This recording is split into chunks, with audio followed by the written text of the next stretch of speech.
नियम और कानून दो शब्द हैं, लेकिन इन दोनों शब्दों के बीच में जो लोग बैठते हैं उनके बीच में फिलहाल मैं बैठा हूं। भाई देखिए, ऑल इंडिया लॉयर्स फोरम के प्रदेश अध्यक्ष दीपेश निराला जी मेरे साथ हैं और सचिव साहब भी, महासचिव साहब भी मेरे साथ हैं, महासचिव साहब भी मेरे साथ हैं। कुछ दिन पहले आप लोगों ने तमाम अखबारों में सुर्खियां देखी होंगी कि झारखंड राज्य के तमाम अधिवक्ता, वकील, सब लोग हड़ताल पर थे। फिर हड़ताल खत्म भी हो गई। इससे मामला हाई कोर्ट भी गया, सुप्रीम कोर्ट भी गया, सिविल कोर्ट भी गया, हर जगह मामला गूंजा, मुख्यमंत्री तक भी गया। मुख्यमंत्री ने बैठक भी बुलाई थी, वकीलों के साथ बैठक हुई भी। कुछ वकील नाराज थे, अधिवक्ता नाराज थे, वो नहीं पहुंचे। झारखंड बार काउंसिल से का एक खेमा मैं कहूँगा, जिन्होंने इसका विरोध भी किया कि भाई हम नहीं जाएंगे, ठीक है। झारखंड बार काउंसिल में कहूँ कि उन्होंने विरोध किया। खैर जो भी है, हड़ताल शुरू हुई, हड़ताल खत्म हुई। इस बीच में ये जो वक्त हम क्या देखते हैं, दो बातें होती हैं। मांगों के साथ हड़ताल शुरू होती है, मांगे अगर मान ली जाती हैं तो फिर हड़ताल खत्म हो जाती है, नहीं मांगे मानी जाती है तो आश्वासन मिलता है तो फिर हड़ताल खत्म होती है, आश्वासन नहीं मिलता है तो फिर हड़ताल भी जारी रहती है। लेकिन यहाँ पर मैंने देखा क्या कि हड़ताल शुरू हुई कुछ मांगों के साथ में, मांगों का क्या हुआ पता नहीं, लेकिन हड़ताल खत्म। हड़ताल क्यों खत्म हुई, कैसे खत्म हुई, मुझे भी समझ में नहीं है। तो इसी पेज को मैं बहुत दिन से समझने की कोशिश कर रहा था, आज फिर मैं समझने की कोशिश करूंगा। दीपेश निराला साहब, बहुत स्वागत है लाइव 7 टीवी में। जी बहुत बहुत धन्यवाद। क्या हुआ क्या, मतलब इस पेज को मुझे समझाइए पहले कि ये मतलब हुआ क्या था। ये पिछले कुछ दिनों में जो मैंने देखा, 33,000 वकील, काले कोट वाले लोग हड़ताल पर थे पूरे झारखंड भर के।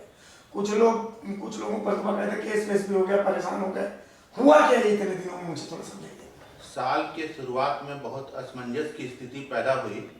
न्यायिक कार्य से दूरी का एक आदेश आया झारखंड स्टेट बार काउंसिल से, और फिर उसके बाद मुख्यमंत्री के यहाँ बैठक हुई, उसमें भी 4 निर्वाचित सदस्य भाग लिए बारी काउंसिल के रोक के बावजूद भी। उसके बाद एक मिनट, झारखंड बार काउंसिल ने रोक लगाई थी जी, वो लेटर है जी। तो फिर झारखंड बार काउंसिल के कुछ निर्वाचित सदस्य पहुंच भी जी जी बिल्कुल, मतलब अपने ही काउंसिल की बात नहीं मानी जी, मतलब एकमत नहीं थे ये लोग सब, ऐसा ही कहा जा सकता है, जो डॉक्यूमेंट्री प्रूफ है। और उसके बाद फिर कुछ अधिवक्ता प्रैक्टिस भी करने लग गए हाई कोर्ट में। अच्छा। और सरकारी अधिवक्ता के रूप में महाधिवक्ता एकदम खुल के प्रेस कॉन्फ्रेंस किए और स्पष्ट कर दिया कि ये जो न्यायिक कार्य से दूरी है ये अवमानना के अंतर्गत आएगा, और ये इसको सुप्रीम कोर्ट ने मना किया है। इस पर उन्होंने रूलिंग भी प्रस्तुत की और चीफ जस्टिस महोदय को चिट्ठी भी लिखा, और ये सब चीजें प्रेस और मीडिया में भी आई। उसके बाद आज झारखंड स्टेट बार काउंसिल ने एडवोकेट एसोसिएशन को, सेक्रेटरी को चिट्ठी जारी किया 7 वकीलों का नाम देके, जिसमें प्रमुखता से अनिल कुमार सिन्हा साहब, नीलेश कुमार जी इत्यादि लोग थे, 7 लोग। और इस तरह से और जो भी वकील प्रैक्टिस किए उस दरमियान, न्यायिक कार्य से दूरी के दरमियान, उनको चिन्हित करके रिपोर्टिंग के लिए बोला। उस नोटिस के आलोक में माननीय अनिल कुमार सिन्हा साहब ने एक कंटेम्प्ट याचिका फाइल किया मिस्टर आनंदा सेन जस्टिस साहब के यहाँ पर। और जैसे ही वो फाइल हुआ और अगले दिन वो अखबारों में सुर्खियां बनी, फ्रंट पेज न्यूज आया, एक बैक उस चिट्ठी को, जिसमें 7 लोगों को चिन्हित करने की बात थी, बाकी लोगों को, उस चिट्ठी को विड्रॉ कर लिया गया लिखित आदेश के द्वारा झारखंड स्टेट बार काउंसिल का।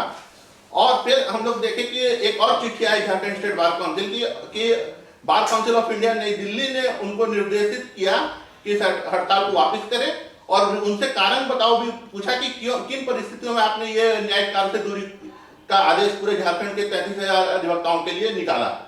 ये सवाल पूछा गया जी, पूछा गया। अच्छा, तो उसके बाद क्या हुआ फिर, चूंकि मैंने मुख्यमंत्री की तरफ से कुछ आश्वासन वगैरह कुछ मिला, क्या हुआ क्या? मुख्यमंत्री महोदय की तरफ से आश्वासन आया कि 5 लाख का दुर्घटना बीमा देंगे, 5 लाख का मेडिक्लेम देंगे, पेंशन की राशि जो अभी वेलफेयर ट्रस्ट के द्वारा मिलती है उसके समरूप हम भी राशि देके दुगनी करेंगे, और कोर्ट फी को भी हम लोग उसमें समीक्षा कर रहे हैं, और एडवोकेट प्रोटेक्शन एक्ट भी दूसरे राज्यों की तुलना करके हम यहाँ पर लागू करेंगे। जबकि मैं आपको ये बताना चाहता हूँ कि एडवोकेट प्रोटेक्शन एक्ट आज भारत के किसी भी राज्य में लागू नहीं है, केवल एक मध्य प्रदेश है जो इस पे अध्यादेश पे काम कर रहा था, लेकिन इनेक्टमेंट कहीं पर भी नहीं है। तो आपके चैनल के माध्यम से मैं माननीय मुख्यमंत्री जी से भी आग्रह करना चाहूंगा कि झारखंड हमेशा दूसरों का देखा देखी पिछलग्गू का कोई उदाहरण पेश ना करे। झारखंड आगे बढ़े, स्टेप सेट करे और अपना एक उदाहरण पेश करे पूरे देश के सामने।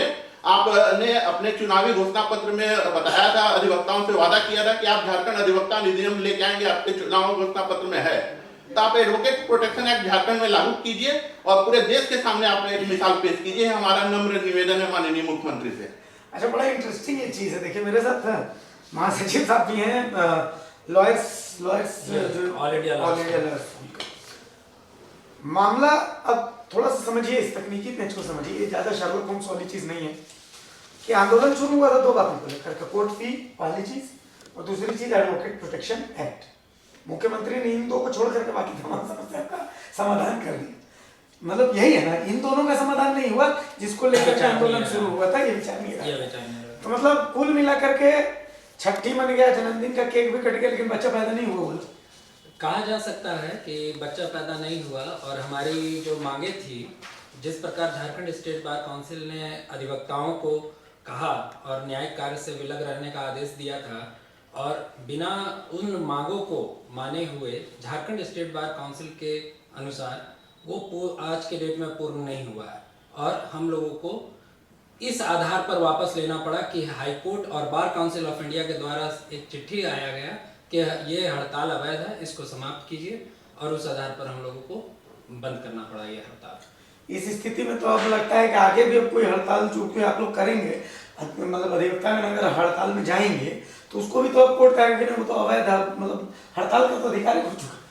हड़ताल अब हम लोगों, जैसे कोई न्यायिक कार्य में अधिवक्ता लगे हुए हैं, उनकी हत्या हो जाती है, उनके साथ कुछ मिसकंडक्ट हो जाता है, तो हम लोग विरोध प्रदर्शन कर सकते हैं, वो भी शांतिपूर्ण तरीके से, काला बिल्ला लगा कर।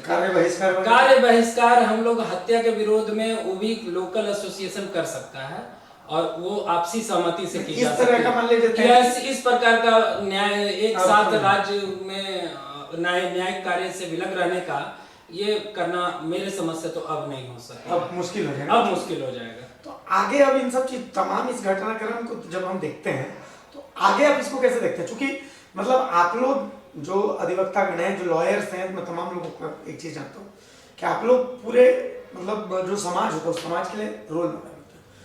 मैं वो फिल्म का डायलॉग याद कर रहा हूँ कि जॉली एलएलबी में अक्षय कुमार कहते हैं कि देख लूंगा कोर्ट में। बहुत जेन्युइन सी बात है कि आदमी जब थक हार जाता है, पुलिस से थक हार जाता है, नेता मंत्री सरकार मुख्यमंत्री सबसे थक हार जाता है, तब वो जाकर के आप लोगों का रुख करता है। तो ऐसी स्थिति में जब इस तरीके की तस्वीरें आएंगी तो कहीं ना कहीं वो जो विश्वास है, उस विश्वास को तो चोट पहुंचती है, एक बड़ा गहरा आघात पहुंचता है। अगर हम न्यायिक कार्य से विलग रहते हैं, हड़ताल करते हैं, तो ये निसंदेह जनता के साथ भी एक परेशानी खड़ा हो जाती है। हम अधिवक्ताओं का इतना ही मांग था कि एडवोकेट प्रोटेक्शन एक्ट, चूंकि हम लोग जनता के लिए लगे हुए हैं, और जनता जब हम लोग न्यायिक कार्य में रहते हैं तो हम लोग पक्ष और विपक्ष दोनों तरफ रहते हैं, तो किसी न किसी एक पक्ष को हारना है, एक पक्ष को जीतना है। जो हारता है वो अपने अधिवक्ता को पीड़ित कर सकता है, ऐसी संभावना है, और ऐसे बहुत सारे उदाहरण आए हुए हैं। ऐसे अनेक अधिवक्ताओं की हत्या की जा चुकी है।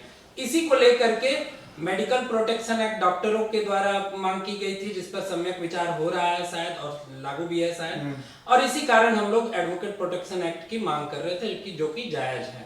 लेकिन हाँ, अब न्यायिक कार्य से विलग रहना, और आगे हम लोग इसको किस प्रकार प्राप्त करेंगे, आगे प्राप्त करने के लिए हम लोगों को न्यायिक रास्ता का अख्तियार करना पड़ेगा। हम लोग हाईकोर्ट जा सकते हैं, पिटीशन डाल सकते हैं, PIL कर सकते हैं। न्यायिक कार्य से विलग रहने का, हड़ताल करने का, अब ये हम लोगों के लिए अवैध हो चुका है।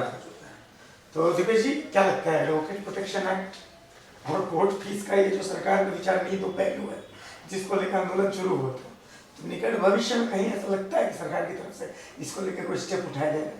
देखिए, 3 साल तो हो गया, जो चुनावी घोषणा पत्र में लिखित घोषणा है, लिखित वादे हैं, उसके तहत अभी तक तो नहीं हुआ। आधा से ज्यादा समय पार हो चुका है, 60% समय पार हो चुका है। कोर्ट फी मुद्दे पे एक बार संशोधन आया इस बार, लेकिन जो मेजर इनेक्टमेंट में चेंजेस चाहिए, जहां पर 30,000 50,000 का कोर्ट फी लग रहा था, आप वहां 3-3 लाख की बात हो रही है, तो ये थोड़ा बहुत बड़ा गैप है, और इससे डायरेक्ट जनता जुड़ी हुई है, इससे प्रभावित जनता होती है। लोग आज उतना पैसे देने में सक्षम नहीं है, कहां से 3-3 लाख रुपए कोर्ट फी भरेंगे? तो इन सब चीजों को सरकार को देखना चाहिए। सरकार लोक कल्याणकारी है, उनको जनता का हित है, जनता से जनता के लिए ही सरकार है। तो आप एक बार में ही अगर 10-10 गुना कोर्ट फी में बढ़ोतरी कर देंगे, 6 गुना कोर्ट फी को बढ़ा देंगे, तो वो सोचना पड़ेगा। आखिर विरोध हो रहा है तो क्यों हो रहा है? बिल्कुल। चलिए, तो कुल मिला करके देखिए, दो मुख्य मांगों के साथ हड़ताल शुरू हुई थी। न्यायिक कार्य बहिष्कार, यही नाम लिया है। जी, जी, जी। न्यायिक कार्य बहिष्कार शुरू हुआ था, वो दोनों मांगे अब भी बनी हुई हैं। तो भाई हड़ताल इतने दिनों की जो हुई उसका हासिल क्या था, हम यही समझने की कोशिश कर रहे थे।